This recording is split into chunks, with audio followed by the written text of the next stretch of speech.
안녕하세요. 저 기초 투자 강의를 맡은 청인스쿨의 강민입니다.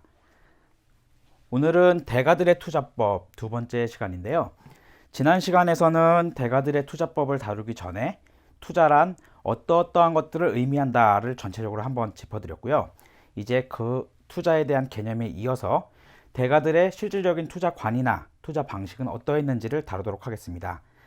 대가들에 대해서 크게 두 가지로 이제 나눌 수가 있는데요. 맨 첫 강의 초반 부분에 이제 투자와 트레이딩의 차이에 대해서 한번 짚어드린 적이 있었습니다.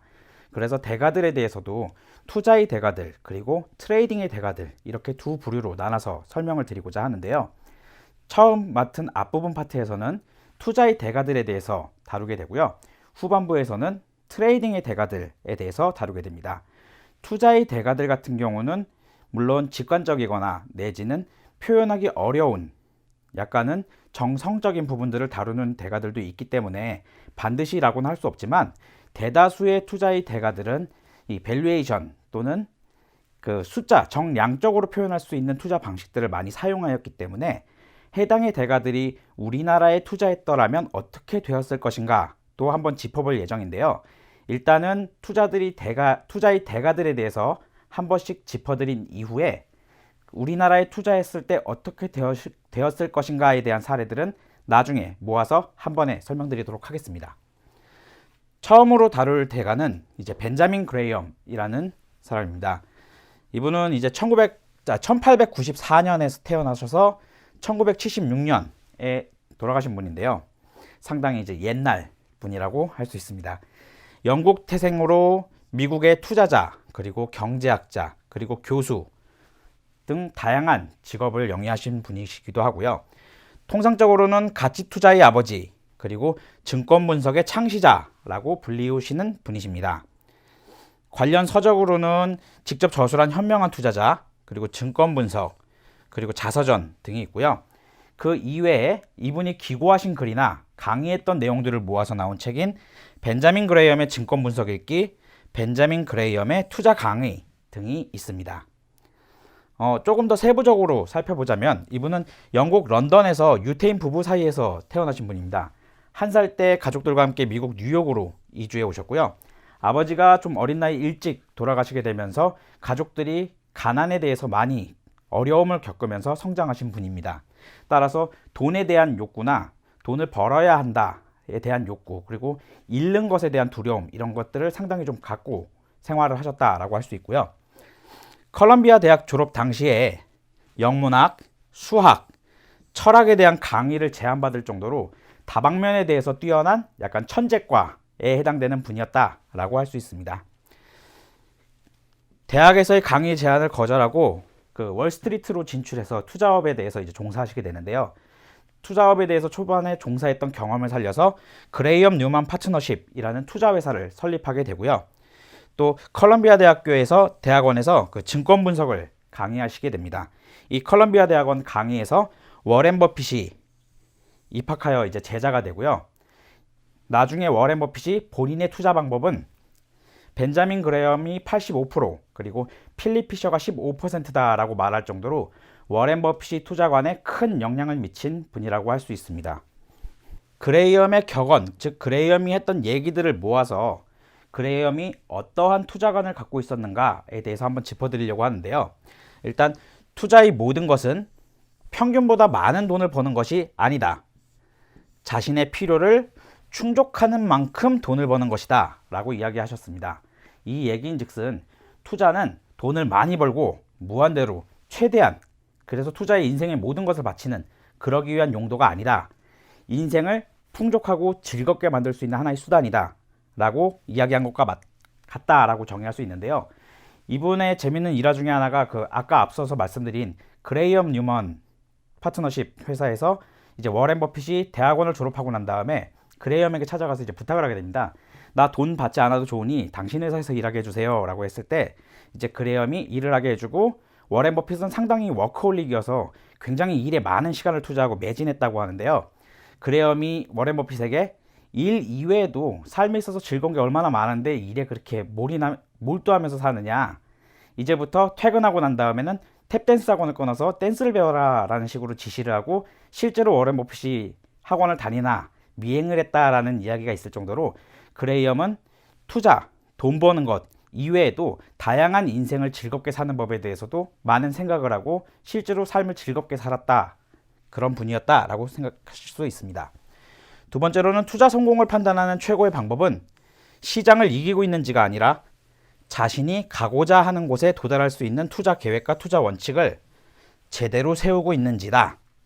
제가 앞서서 지난 시간에 진정한 투자라고 하는 것은 한 번에 돈을 크게 땡기고 나 돈 다 벌었으니까 빨리 빠져서 은퇴할 거야 라는 것이 아니라 장기간에 걸쳐서 적정한 수익률을 꾸준히 유지하면서 본인의 원칙을 준수해 가는 것, 그 과정들의 집합이 투자다라고 말씀드렸는데요. 여기서 그레이엄이 얘기하시는 것도 마찬가지입니다. 투자 성공, 즉 성공적인 투자라고 하는 것은 시장을 이기고 있는지, 즉 시장보다 많은 돈을 벌고 있는지 여기서 가름이 되는 것이 아니라 내가 가고자 하는 곳에 도달할 수 있는, 즉 장기간 원하는 수준의 적정한 수익률을 달성할 수 있는 투자 계획과 투자 원칙을 제대로 세우고 있는가, 즉 효율적이고 올바른 투자 계획과 원칙을 갖고 있으며 이를 계속 준수하고 있는가, 이것이 제대로 된 투자이며 곧 투자 성공이다 라고 이야기했다고 볼 수 있습니다. 또한 다른 사람보다 먼저 결승점을 통과하는 것이 아니고 단지 결승점을 통과할 것을 확신하는 것이다. 즉 내가 누구보다, A보다 B보다, 옆 동네 있는 아저씨보다, 나랑 같이 투자를 시작한 친구보다 더 빨리 더 많은 부를 얻는 것이 중요한 것이 아니다. 내가 지금의 생활 그리고 앞으로의 생활을 유지하고 삶을 즐겁게 살아가는데 필요한 수준을 유지하고 달성할 수 있는 계획, 원칙이 꾸준하게 준수되고 있고 성립하고 갖고 있다. 이것이 더 중요한 것이다 라고 해석할 수 있습니다. 즉 이분께서 말씀하시는 것은 남들이랑 비교하는 삶이 아니다, 내 삶을 살아야 된다라는 의미라고도 볼 수 있습니다. 그레이엄의 투자에 관련된 이제 말들을 정리해 보면서 그레이엄의 투자관을 한번 살펴보겠습니다. 투자란 철저한 분석을 통해 원금을 안전하게 지키면서 만족스러운 수익을 확보하는 것이다. 이는 증권분석이라는 책에도 정의가 되어 있고요. 또 현명한 투자자라는 책에도 정의되어 있습니다. 즉 벤자민 그레이엄이 정의한 투자는 철저한 분석, 원금을 안전하게 지키는 것, 만족스러운 수익을 확보하는 것, 이 세 가지로 구성되어 있다라고 할 수 있고요. 이 뒤에 이어지는 내용은 이 중에 하나라도 부족하다면 투자가 아니다 라고 이야기를 하게 됩니다. 즉 철저하게 분석을 해야 하고 원금을 지킬 수 있는 방법을 확보해야 하며 만족스러운 수익, 여기서는 고수익이라고 표현하지 않았습니다. 만족스러운 수익을 확보해야 한다 라고 볼 수 있습니다.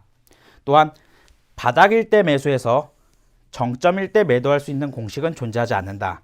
즉 시장의 바닥에서 사고 꼭지에서 팔려는 시도는 시간 낭비다. 거기에 대해서 열정을 쏟지 마라. 달성할 수 있는 방법은 없다라고 이야기하고 있고요. 주가가 상승하면 고평가된 주식 일부를 매도해서 채권 비중을 높이고 주가가 하락하면 채권 일부를 매도해서 주식 비중을 높이는 방식이 좋다. 이 역시 제가 앞 시간에 설명드렸던 서로 상관관계가 반대로 움직이고 있는 자산군에 대해서 리밸런싱에 대해서 말씀을 드린 적이 있는데요. 그에 대한 방법과 같은 원리다라고 보실 수 있습니다. 즉 채권이 있고 주식이 있을 때 예를 들어 5대5로 자산을 분배해서 투자를 했다라고 가정을 할 때 그냥 5대5로 놓고 가만히 뒀으면 이 중간선을 움직이는 그런 사이클이 나왔을 겁니다. 하지만 리밸런싱을 통해서 고평가가 된 주식을 일부 매도하고 저평가가 되어 있는 채권을 추가로 매수하며 주식이 빠졌을 땐 저평가된 주식을 추가로 매수하고 고평가된 채권을 조금 매도하면 리밸런싱을 통해서 자산 곡선은 보다 더 가파르게 우상향하는 형태를 만들 수 있고 이것이 효율적인 투자 중에 하나다라고 이야기하고 있습니다. 또한 투자자가 손실을 보는 경우는 우량주를 높은 가격에 매수할 때보다 호황기에 부실주를 매수할 때이다 라고 정의하는데요. 이는 투자자가 크게 손실을 입고 반드시 피해야 할 경우는 우량주를 비싸게 사는 경우보다 부실주를 비싸게 사는 경우가 훨씬 더 큰 손실을 입는다. 반드시 피해야 하는 대상이다 라고 할 수 있고요. 여기서 중요한 건 우량주, 부실주, 호황기, 그리고 높은 가격이라고 할 수 있는데요. 우량주, 부실주, 이 중에서 부실주는 반드시 피해야 한다 라고 볼 수 있고요. 높은 가격 또는 비싼 가격에 사는 것은 때때로 어쩔 수 없이 발생할 수는 있다 라고도 보실 수 있습니다. 중요한 것은 부실주는 반드시 피해야 한다 라고 정의할 수 있습니다. 이어서 안전마진이 가장 중요하다. 그럼 안전마진이 뭐냐? 회사의 자산과 수익력을 근거로 무리 없이 발행할 수 있는 채권액보다 시가총액이 작다면 이 주식에는 안전마진이 존재한다. 여기서 이제 두 가지는 자산과 수익력, 그리고 채권액보다 저평가된 시가총액이라고 볼 수 있습니다. 이 내용을 조금 더 정리해 보자면, 자산 대비 자산을 근거로 채권을 발행한다면 난 이 자산을 담보로 채권을 발행할 수 있다라는 의미가 되겠죠. 예를 들어 자산이 100이 있다.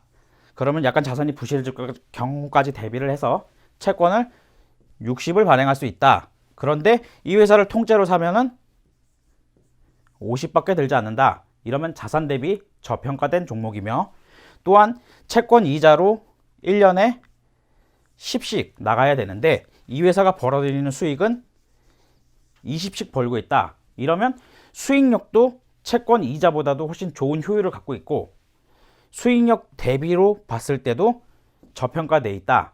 즉 자산과 수익력을 기준으로 봤을 때 가치보다 저평가되어 있는 상태, 그리고 수익력에 의해서 자산이 추가로 증가할 수 있을 것을 기대할 수 있는 상태, 이 상태가 안전마진을 확보한 상태다. 즉 이 안전마진을 갖고 있는 상태에서 주식을 매수하는 것이 가장 중요하다라고 이야기했습니다. 모든 가치 투자의 대가들이 이야기하는 저평가된 주식을 사야 된다라는 이야기가 이 내용이 되는 것이고요. 그 저평가의 기준이 무엇인가를 안전마진은 어떠어떠한 것이다 라는 식으로 한 번 더 얘기해 줬다라고 볼 수 있습니다. 또 불황기를 포함해 장기간 좋은 실적을 냈는지 확인해라 라는 말이 있는데요. 여기서는 불황기를 포함한 장기간, 역시나 또 앞서 설명드린 얘기 중에 단기간의 성과나 결과는 운의 영향을 많이 받기 때문에 장기간이 곧 본 실력으로 회귀되는 것이다 라고 설명드린 적이 있는데요. 이는 기업의 실적에도 이 내용을 적용시킨 것이다 라고 볼 수 있습니다. 즉 이 기업이 돈을 장기간 벌 수 있는 내재 펀더멘탈, 내재적인 능력은 이렇게 우상향하는 어느 정도의 선으로 유지되고 있는데, 경기 상황, 외부 변수, 환율, 기타 등등의 여러 사유로 단기적으로는 실적이 오르내릴 수 있다. 산업 사이클에 의해서도 흔들릴 수 있다. 그렇기 때문에 이 불황기에서도, 안 좋은 상황에서도 나온 실적을 포함해서 장기간 실적을 살펴야 이 회사가 갖고 있는 실질적인 실력을 파악할 수 있다라고 정의할 수 있습니다. 또 현명한 투자자는 비관주의자에게 주식을 사서 낙관주의자에게 판다. 이 얘기는 주식 사이클이 고점, 저점, 즉 버블과 폭락이 존재한다고 할 수 있는데요. 이 버블 시기에서는 낙관주의자들, 고평가되고 비싸졌지만 그래도 잘 될 거야, 좋을 거야 라고 하면서 매수를 함으로써 가격을 올리는 이 낙관주의자들이 우세를 보이고 있는 상황이다 라고 정의할 수 있고요. 반대로 폭락기에는 비관주의자들, 이 회사의 가치보다도 가격이 더 많이 떨어져 있고 완전히 저평가된 상태임에도 불구하고 어려워질 거야, 안 될 거야, 이제 더 이상 힘들어, 싸다 비싸다가 중요한 게 아니라 빨리 도망쳐야 돼 라는 식의 비관주의자들이 판칠 때 저평가 영역에 들어간다. 즉 비관주의자들이 우세를 보여서 저평가일 때 주식을 사고, 낙관주의자들이 우세를 보이면서 주식이 버블을 보이고 고평가를 보일 때 주식을 팔아야 된다라는 의미다라고 보실 수 있습니다. 투자는 IQ와 통찰력 혹은 기법의 문제가 아니라 원칙과 태도의 문제다. 이에 대한 부분은 이제 워렌 버핏도 약간 유사한 이야기를 했었는데요. 보통 사람 수준의 IQ와 지적 수준만 갖고 있다면 본인이 하고 있는 일은 누구라도 할 수 있다라는 식으로 이야기를 한 적이 있습니다. 이 얘기는 투자에 있어서 머리가 좋으면 조금 더 유리할 수는 있다. 통찰력이 좋으면 조금 더 유리할 수 있다. 좋은 기법을 갖고 있으면 조금 더 유리할 수 있다. 라는 것은 누구도 부인할 수 없는 사실이지만 장기적으로 제대로 된 실력과 성과를 얻으려면 IQ가 좋고 통찰력이 좋고 기법이 좋고 하는 것은 부가적인 문제고 본질적으로는 원칙이 있어야 하며 그 원칙을 준수할 수 있는 태도를 갖고 있어야 된다. 장기간 내가 갖고 있는 원칙을 실행할 수 있어야 하며 합리적이고 효율적인 투자 원칙을 갖고 있어야 된다. 라고 정의할 수 있습니다. 이제 마지막 페이지로 정리를 해보자면 평균 이상인 품질의 회사에 투자하라. 최고 품질의 회사를 찾을 필요는 없다. 평균 이상이면 된다. 이는 앞서 나왔던 부실주는 피해야 된다라는 의미랑 같은 의미다라고 보실 수 있고요. 최고의 품질을 찾기 위해 과한 노력을 투자할 필요는 없다. 저평가된 종목을 사면 보통주로도 충분히 만족스러운 수익을 낼 수 있다. 하지만 부실주를 사게 된다면 불행한 결과를 맞게 된다. 즉 평균 이상의 품질을 지닌 회사에만 투자를 해야 된다. 평균 이하는 버려라. 라는 의미로 해석할 수 있습니다. 부채가 적은 기업에 투자하는 것은 언제나 중요하며 취약한 경제에서는 더욱 그렇다. 이분 같은 경우는 미국의 대공황 시절에도 투자를 했고 대공황을 직접 몸소 겪으면서 어려움을 이겨냈던 분이기 때문에 이 취약한 경제 그리고 경제의 추가적인 하락, 안 좋은 상황에 대해 대비하는 것을 상당히 중시하고 이 부분에 대해서 투자의 중심에 두고 계산을 했던 분이신데요. 그렇기 때문에 부채가 적은 기업, 즉 내 돈을 가지고 투자하는 기업, 남에게 줄 돈이 적은 기업에 투자하는 것이 중요하다. 왜냐하면 경제가 취약해지면 이 회사가 살아날 수 있음에도 남한테 돈 주느라고 죽어버릴 수 있다. 부실기업이 될 수 있다. 이런 의미라고 보시면 되고요. 유동자산이 유동부채보다 많은 기업에 투자하라. 경제의 추가적인 하락에 대비하라. 이 유동자산이라는 것은 1년 이내에 현금화할 수 있는 자산, 그리고 유동부채라고 하는 것은 1년 이내에 갚아야 되는 부채라고 정의할 수 있는데요. 단 1년, 단기간 내에서도 추가적으로 내가 생각한 것 이상의 또는 내가 생각하지 못한 경제적인 상황이 악화되는 일이 생길 수 있으니 그에 대해서 대비하기 위해서는 빚진 것보다 갖고 있는 게 많아야 된다. 그래서 이 빚을 갚느라 회사가 힘들어지지는 않아야 된다. 라는 의미다 라고 해석하시면 되겠습니다. 지난 몇 년간 적자가 없으며 일정 기간에서 순이익이 증가한 기업에 투자하라. 즉 지난 몇 년간 적자가 없었다. 이 회사는 경기의 사이클이나 여러 가지 변수들이 작용한 사이클 상에서 어려운 상황에서도 이익은 줄었지만 손해보는 장사는 하지 않는 기초 체력을 갖고 있다. 그런 회사에 투자를 해야 된다라는 의미라고 보실 수 있고요. 일정 기간 순이익이 증가한 기업에 투자하라. 이 일정 기간 동안에 순이익이 증가한 기업, 즉 일정 기간 동안에 인플레이션율 또는 경제성장률 이것만큼 이상은 본인의 수익을 성장시킨 기업에 투자해야 된다라는 의미라고 보실 수 있습니다. 그리고 저평가된 기업을 투자하라. 즉 PER Price Earning Ratio라고 하는데요. 주가를 순이익으로 나눈 값입니다. 이 값에는 성장률이라는 개념이 포함이 되게 되는데요. 이유는 주가는 미래의 상황을 대변하고 있기 때문에 당장의 순이익이 좋지 않더라도 성장을 해서 순이익이 좋아질 것이다 라고 가정하면 먼저 가버리는 습성이 있습니다. 따라서 PER이 높은 기업은 시장에서 성장률을 높게 전망하고 있다라는 의미인데 아까 앞서서도 말씀드렸지만 벤자민 그레이엄은 안 좋은 상황에 대비하는 사람이지 좋은 상황에 기대서 편승하는 사람은 아닙니다. 따라서 성장률을 높게 시장이 보고 있다는 것은 곧 시장이 기대하고 있는 성장률에 못 미칠 경우에는 주가가 꼬꾸라질 수 있으니 이러한 기업들은 피하는 것이 좋다라고 말하고 있다라고 보시면 됩니다. 또 장부가치 대비 저평가된 기업에 투자하라. 이는 PBR 일정 수준 이하를 얘기하는데요. PBR은 이 PER에서 가운데가 B, 즉 북밸류, 자산가치, 장부상 자산가치를 의미하게 됩니다. 따라서 주가를 자본으로, 그러니까 주가를 자본으로 나눠준 값이다 라고 할 수 있는데요. 이 회사가 갖고 있는 자본, 즉 남의 돈을 다 갚고 빼고 난 상황에서 마지막으로 남은 회사의 돈, 즉 주주의 돈이라고 할 수 있습니다. 이를 달리 해석하면 지금 당장 주주가 가질 수 있는 이 회사의 지분 가치보다 주가가 낮은 기업 내지는 주가가 비슷한 기업, 추가적으로 수익 발생으로 주가가 올라갈 일이 남았고 갖고 있는 자산 가치보다는 주가가 비슷하거나 더 낮기 때문에 더 이상 밑으로 빠지기는 힘든 기업, 이런 기업에 투자하라, 즉 저평가된 기업에 투자하라라는 같은 의미다 라고 보실 수 있습니다. 마지막으로 배당금을 지급하고 있는 회사에 투자하라 라고 하는데요. 보통 가치 투자자들이 많이 하는 얘기가 내가 보고 있는 가치가 이만큼이다. 그런데 지금 현재 주가가 이만큼이다. 따라서 이만큼이 올라갈 것으로 기대하고 있고 이 가치는 시장이 아직 보지 못하고 있는 것이다 라는 전제의 투자를 많이 진행하게 됩니다.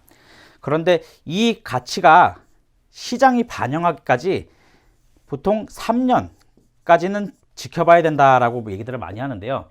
이 3년이란 시간을 견디고 그리고 3년의 시간이 헛된 시간이 되지 않게 하기 위해서는 배당금이라는 추가적인 현금 흐름, 수익원이 유지가 되면 이 3년의 시간을 헛되게 보내지 않고 추가적인 수입을 쌓으면서 기다릴 수가 있고, 설령 내 판단이 틀려서 진입한 가격 또는 그거보다 약간 못 미치는 가격 또는 그거보다 기대했던 수익보다 작은 수익에서 청산하게 될지라도 배당이 이를 약간 벌충해 줌으로써 내가 잘못 판단한 오류에 대해서 일정 부분 보상해 준다.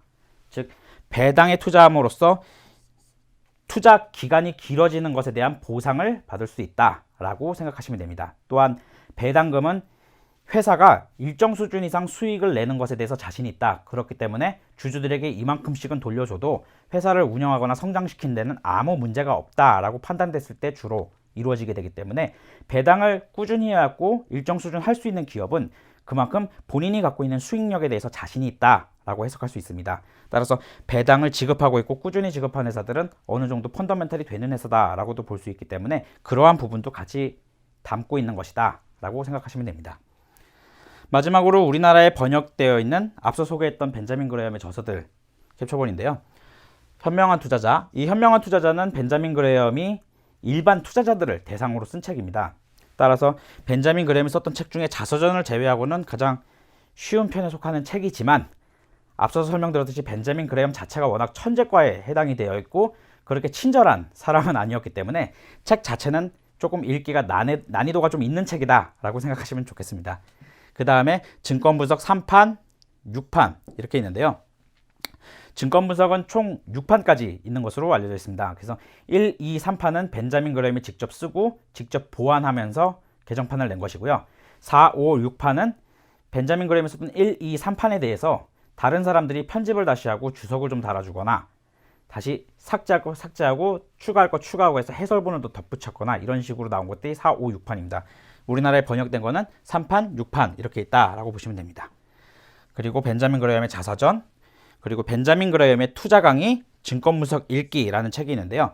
이 투자 강의랑 증권분석 읽기는 벤자민 그레엄이 그 월스트리트 저널이나 이런 잡지 등에 기고했던 기고문들, 그리고 강의, 실제로 대학원에서 강의를 하셨던 분이기 때문에 그 강의했던 강의 노트나 내용들을 모아놓은 책이다. 그래서 이런 증권 분석에서 다뤘던 내용에 대한 사례를 조금 더 깊이 있게 다뤄준다라고 생각하시면 되겠습니다. 더불어서 증권 분석의 책자 같은 경우는 콜롬비아 대학원에서 강의할 때 대학원생들을 가르치기 위해서 썼던 책이다라고 보시면 됩니다. 예, 오늘 준비한 강의는 여기까지고요. 시청해 주셔서 감사합니다. 다음 강의도 많은 시청 부탁드리겠습니다.